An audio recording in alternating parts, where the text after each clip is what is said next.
I think I messed up. I thought owls were just cute and sleepy. Turns out they're total nighttime assassins. Let me show you why. Owls have superpowers, seriously. First, their eyes are huge, not just for the adorable factor. Those gigantic peepers pull in every scrap of light, letting the owl see what we never could. But that's just the start. What really sets them apart? Their hearing. An owl's ears are lopsided, one higher, one lower. That helps them pinpoint even the tiniest squeak, like a mouse rustling in the grass. Now, here's where it gets wild.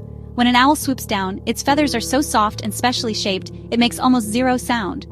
Total silence, so its prey never sees or hears it coming. With eyes that see in the dark, ears that target like radar, and silent wings, owls are perfectly built for the hunt. Next time you hear a hoot at night, remember, somewhere out there, dinner is about to get very unlucky.